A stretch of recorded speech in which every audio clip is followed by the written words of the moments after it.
I just finished reviewing a client's YouTube channel, and the whole time I just wanted to jump through the lens, give her a hug, and say, just stop acting, stop trying so hard. Unfortunately, it's something I see with so many business owners. You see, it's not that she was doing anything wrong. She sounded great, her lighting was on point, and she really knew what she was talking about. But there was no connection. There was no story. There was nothing more than just her telling us her expertise, which in 2026 is just not enough anymore. No wonder she's getting no viewers converting into clients, no applications, no revenue from all this effort she's putting into her videos. And maybe you feel the same way. I had to tell her the hard truth. You're teaching so much that people walk away and think, thanks for that information, but they don't know that you're the one who can really help them because you sound like everybody else. And it's not her fault. Look, we've all been told just show up and give a ton of value and that will build authority and credibility. But in this era where we have ChatGPT and other AI tools that can give the same information with even more context in a couple of seconds at the most, your strategic advantage is no longer the information itself. It's your experience and the stories that you tell to help people bring that information to life. If you're just showing up, giving tips and dumping information, you're gonna go the way of the dinosaurs. And I don't want that for you. After 20 years of television broadcasting and video marketing, I can tell you that information alone is not what sells. It's story and the way that you frame that information. That's your superpower as a business owner. So today I'm teaching you the framework I developed as a television journalist and have used successfully in my business and in my clients' businesses to help grow their authority and their client base at the same time. We're going to cover this in 3 parts. The first is starting where they are. You might also know this as the hook. The second is painting the picture or the context. And the third is the turning point, or as I call it, the shift. And if you're wondering where in this framework the whole selling part comes in, well, you'll have to stick around till the end because the way I tackle that is different than what you may have learned elsewhere. This is how you move people from, wow, those were great tips, thanks, to where have you been all my life? So let's dive in. In television news, there's a saying, which is actually kind of awful, and it says, if it bleeds, it leads. Hear me out. If a building is on fire, we're not going to start with the backstory, interviewing the architect about fire codes and how we got here and when the building was built. We jump straight to the action. I would say something like 5-year-old Joey Smith was still clutching his teddy bear in his pajamas when he ran out of his apartment building with hundreds of his neighbors.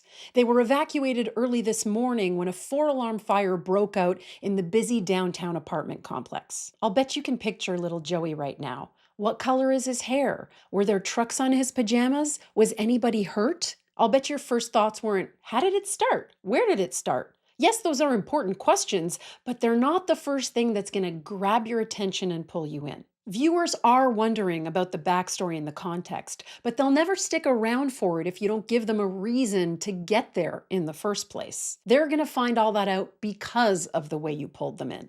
So that's why you start in the story. You start in the action. Your audience is already in the fire.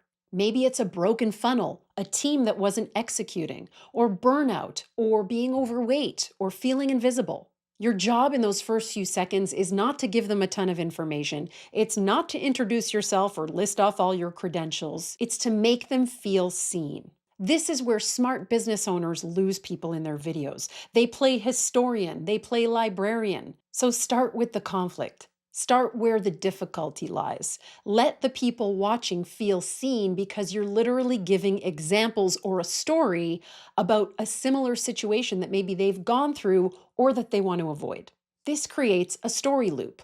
Conflict first, resolution later. And they'll stick around to find out what that is. When you articulate someone's problem better than they can solve it through a story, then they assume that you have the answer and they'll keep watching. So here's how I want you to apply this. You could go with some generic hooks that you get from ChatGPT, or you can anchor them in story. Ask yourself, what is the headline? If you had to summarize this in one line, What would that be? So instead of saying something like, I'm a leadership coach with a focus on corporate communications, start with a situation where you helped someone overcome that problem. A CEO that you worked with had a vision, but that the team had a different plan, and how you helped them navigate the issue.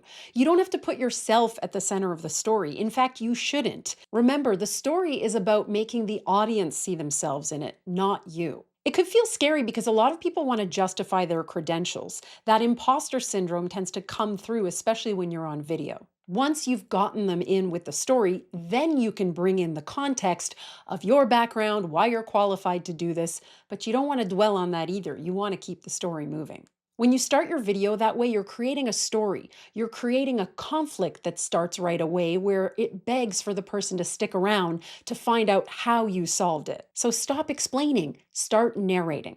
This is the part that most business owners mess up. All right, so once you've identified the lead, where you start, the cold open, however you want to call it, then you got to get into some context. By now, they should be invested enough to want to stick with you. When I think about my days in TV news, one of the reasons we needed to put context in our stories is because we couldn't assume that the viewer had been watching the story develop in the days leading up to whatever they were watching. Maybe it's something that happened a week ago and we're doing a follow-up, but we still have to introduce some context so that the person who's seeing it for the first time doesn't feel totally lost and leave.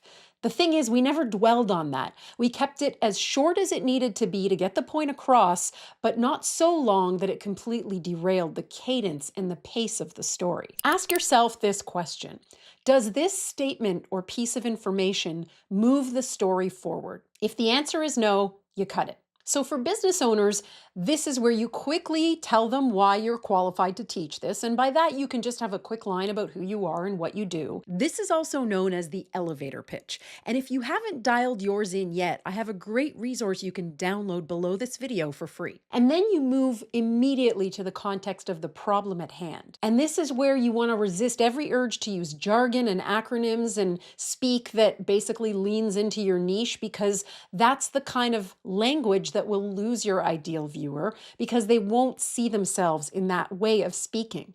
Be conversational. If part one is about empathy and relatability, part two is about insight. What you're essentially saying to people is, you're not the only one, and there is a solution to this. And this sets up the next part, which is the shift. This is where your story turns into something that people can use, even if the story was about you or someone they don't know.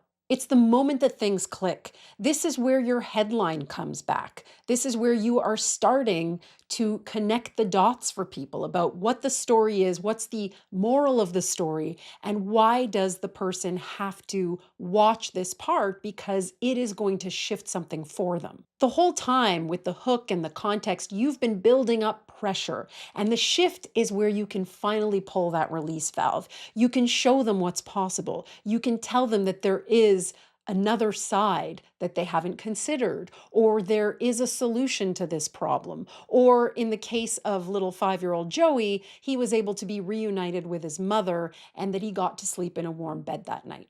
Not every story is going to have a nice, neat ending that you can tie up with a bow. And that's okay. You can leave open loops because you probably aren't one-dimensional in your work and what you help people with. Another thing to remember is that people don't expect you to be a perfect expert. They do expect you to be their guide. And guides are valuable because of their experience, because maybe they've walked up that mountain 100 times and they know where all of the danger points are. They know where you could slip when you're trying to climb. They know which way is a route that might be less steep so that you won't be as winded when you get to the top.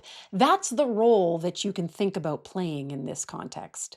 Which leads me to the part you're probably wondering about, which is, okay, so when do I actually sell? And the answer to this is not what you think. You see, the secret is the story sells it the whole time. At the beginning of this video, I was telling you a story about a client whose YouTube channel I reviewed. Well, you may have been wondering, wait, I didn't know she reviews YouTube channels. Maybe she can review mine. By the way, I can. I'll put a link in the comments to that. But you see what I did there? I did it at the beginning of this video. I am quietly seeding my expertise through the whole time. And that way I'm not coming out right at the end and being like, do you need this? Well, I can do this, which is fine. I mean, there's nothing wrong with that. There will be people looking for those solutions. But if you anchor things in a story that proves that you're the real deal, then you don't have to do so much overt selling because the storytelling part is going to sell your services or your products for you. You've introduced the problem, you've validated their pain, you've shown them the context and that you really are the person who can help them. Now you're going to put out the fire for good. So you've been seeding that you do this work through the entire story, and you've been showing through examples and experience that you're someone that people can trust.